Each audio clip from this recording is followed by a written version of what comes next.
અમદાવાદના મેમનગરમાં અડધી રાત્રે થયેલા ખોફનાક હત્યાકાંડનો ભેદ ઉકેલી પોલીસે હત્યારાને દબોચી લીધો છે। લિફ્ટમેન કાંજીભાઈની લોહીલુહાણ હાલતમાં મૃતદેહ મળતા જ વિસ્તારમાં ફફડાટ ફેલાયો હતો, જેની તપાસમાં એપાર્ટમેન્ટમાં જ રહેતો ઋત્વિક જયમલાણી કાતિલ નીકળ્યો। અશ્લીલ ચેનચાળા અને અગાઉની બોલાચાલીની કડવાશમાં આરોપીએ આવેશમાં આવીને ક્રૂરતાપૂર્વક હત્યા કરી હોવાની કબૂલાત કરી છે। પોલીસે હત્યારાને જેલના સળિયા પાછળ ધકેલી દીધો છે, પરંતુ આ ઘટનાએ રહેણાંક સોસાયટીઓની સુરક્ષા સામે ગંભીર સવાલો ઊભા કર્યા છે। અમદાવાદના મેમનગરના સામ્રાજ્યનગર વિસ્તારમાં મોડી રાત્રે હત્યાની ઘટના સામે આવતા વિસ્તારમાં ચકચાર મચી ગઈ હતી। પાર્કિંગમાં રહેતા કાંજીભાઈ ચૌહાણનો મૃતદેહ મળી આવતા સ્થાનિકોએ પોલીસને જાણ કરી હતી। ઘટનાની જાણ થતાં ઘાટલોડિયા પોલીસ તાત્કાલિક સ્થળ પર પહોંચી હતી અને તપાસનો ધમધમાટ શરૂ કર્યો હતો। પોલીસે ડોગ સ્ક્વોડ અને ટેકનિકલ તપાસની મદદથી એપાર્ટમેન્ટમાં રહેતા ઋત્વિક જયમલાણી સુધી પહોંચી હતી। પૂછપરછ દરમિયાન આરોપીએ ગુનો કબૂલ્યો હતો। પ્રાથમિક તપાસમાં મૃતક જાહેરમાં અશ્લીલ હરકતો કરતો હોવાની અને તે મુદ્દે અગાઉ બોલાચાલી થઈ હોવાનું સામે આવ્યું છે। આરોપીએ ગુસ્સામાં આવી કાંજીભાઈની હત્યા કરી હોવાની વિગતો બહાર આવી છે। હાલ પોલીસે આરોપીની ધરપકડ કરી ગુનામાં વધુ તપાસ હાથ ધરી છે। ઘાટલોડિયા પોલીસ સ્ટેશનમાં મેમનગર ગામમાં આવેલ સામ્રાજ્ય ટાવરની અંદર સેક્રેટરી તરીકે કામ કરતા ચિરાગભાઈ ભટ્ટ દ્વારા એક પોલીસ કંટ્રોલ રૂમ 112ને જાણ કરવામાં આવેલી હતી। એ પોલીસ જાણ કરેલ અન્વયે ઘાટલોડિયા પોલીસ સ્ટેશનની મોબાઈલ સ્થળ ઉપર પહોંચી ગઈ। એ દરમિયાનમાં 108 મોબાઈલને પણ એમને જાણ કરી હતી, બંને આવી ગયેલા હતા। 108ના મોબાઈલ દ્વારા અમને તપાસતા જે ઈજા પામનાર હતા કાનજીભાઈ ચૌહાણ, જે 20 વર્ષથી ત્યાં લિફ્ટમેન તરીકેનું કામ કરતા હતા અને છેલ્લા ઘણા સમયથી લિફ્ટમેનનું બંધ કરી અને ત્યાં રહેતા હતા અને ગાડીની સાફ સફાઈ કરે અને નાનું મોટું સોસાયટીના રહીશોનું કામ કરી અને જે વાપરવા આપતા એમાં પોતાની આજીવિકા રખતા હતા। એ જે એચ બ્લોકમાં સૂઈ જતા હતા। આ જે મરણ ગયેલ હોવાનું જાહેર કરતાં તાત્કાલિક પોલીસ જે ગયેલી હતી એમને ઘાટલોડિયા પોલીસ ઇન્સ્પેક્ટર જે અત્યારે પંડ્યા સાહેબ હાજર થયા હતા, બીજે પંડ્યા જાણ કરેલી એ એમના સ્ટાફ સાથે તુરંત પહોંચી ગયેલા અને તાત્કાલિક બનાવ અંગેનું સંજ્ઞાન લઈ અને સ્થળ ઉપર FSL દ્વારા અધિકારી તેમજ ડોગ સ્કોડ અને ફિંગરપ્રિન્ટને આવવા માટેની સમજ કરેલી હતી અને જે હાજર જે બનાવ અંગેના જાણ થતાં જે પ્રથમ કોને જાણ કરેલી એની માહિતી મેળવીને એકઠી કરવામાં આવેલી।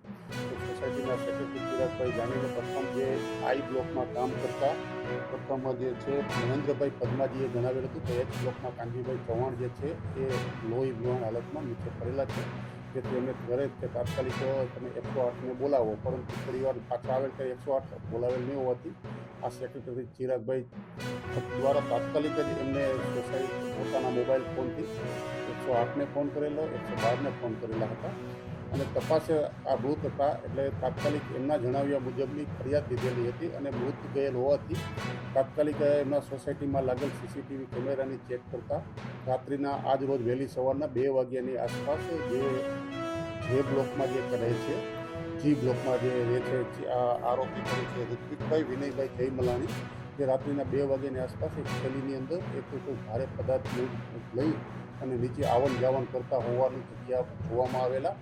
તાત્કાલિક અને આ વ્યક્તિને એમની સાથે ભૂતકાળમાં પણ બોલાચાલી થતી હોય એનું કારણ એવું હતું કે એમના જે ગ્રાઉન્ડ ફ્લોરમાં નીચેના મકાન ઉપર ફર્સ્ટ ફ્લોર ઉપર રહે છે અને એમની બારી એચ બ્લોકમાં પડે છે અને એચ બ્લોકમાં આ જે મરણ જનાર કાનજીભાઈ ચૌહાણ જે છે એ મૂળ ગોધાવી બાજુના છે અને ઘણા સમયથી રહેતા હોય એટલી માહિતી હાલમાં સોસાયટીવાળા પાસે ઉપલબ્ધ હતી।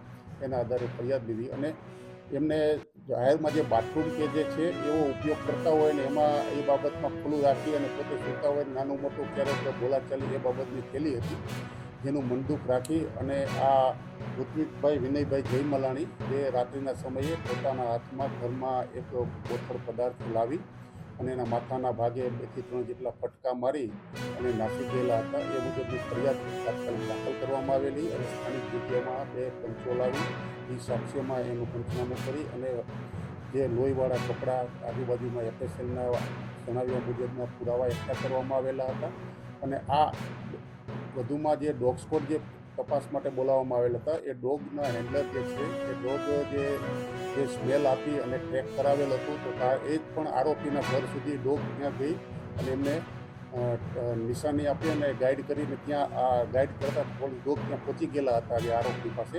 એટલે ફરિયાદીના સીસીટીવીમાં દેખાણા કેમેરા તેમજ ડોગના આધારે આરોપી જે છે એ આ ઋત્વિકભાઈ વિનયભાઈ જયમલાણી હોવાનું પ્રસ્થાપિત કરતા તેમને પૂછપરછ કરવામાં આવેલી હતી. એટલે હસ્તગત કરીને પૂછપરછ કરતાં પોતાના જૂના બનાવ અનુસંધાને વિગત જણાવેલી હતી કે એમના બારીની પાછળ જતાં આ અવારનવાર એ ખેંચાડા કરતો એવી વિગત એમને હાલમાં જણાવેલી છે. પરંતુ હજુ પ્રાથમિક દ્રષ્ટિએ પૂછપરછમાં જે વિગત મેળવેલી છે એમાં આટલી હકીકત જણાય છે, પણ હજુ કોઈ જૂનો બનાવ આ બાબતે જણાય છે કે કોઈ રેકોર્ડ આધારિત ફરિયાદ અગાઉ બંને વચ્ચે દાખલ થયેલ છે તેની માહિતી મેળવી તપાસ આધારિત પુરાવા ચાલે છે. અને આ ઋત્વિકભાઈ વિનયભાઈ જયમાલાણી જે છે એમના પિતાજી છે એ એજ્યુકેશન કન્સલ્ટન્ટ તરીકેની કામગીરી કરે છે અને જે આરોપી જે છે એ BE કોમ્પ્યુટર તરીકેનો અભ્યાસ પૂર્ણ કરેલ છે અને હાલમાં એના પિતાજીને માહિતી જેવું હોય એટલે એ પોતે દિવ્યાંગ થયેલા છે એ જોવામાં નથી આવતું. એની કામગીરી જે આ પોતે ચલાવી રહેલ છે આ પોતે આરોપી ઋત્વિકભાઈ અને એમના પરિવારની અંદર એક ભાઈ એક બેન અને માતા પિતા બંને સંયુક્ત પરિવારમાં સાથે રહે છે. ના, એ ઘરેથી જ મળી આવેલા હતા, કોઈ ફરાર થયેલા નથી, ઘરેથી જ હસ્તગત કરેલા હતા.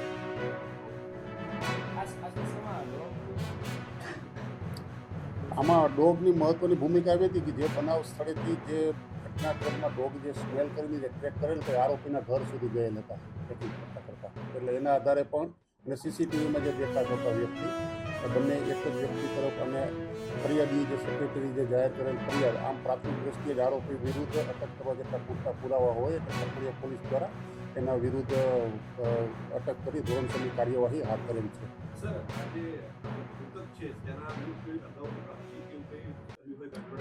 હાલમાં હજી ઘાટોડિયા પોલીસ સ્ટેશનમાં હજી રેકોર્ડ આધારિત તપાસ અને કાર્યવાહી કરવાની બાકી છે, પણ હાલમાં જે મૌખિક જાણકારી મેળવેલ છે એમાં કોઈ હજી એના વિરુદ્ધ કોઈ રજૂઆત આવેલ હોય કે કેમ એ જાણવી શકાયેલ નથી. પરંતુ હજી જૂના કેસો જે છે જે આરોપી કહેવા મુજબ કે 25-15 વર્ષ પહેલાં આવો બનાવ હતું તો એનું રેકોર્ડ આધારિત માહિતી મેળવવાની તજવીજ ચાલુ છે.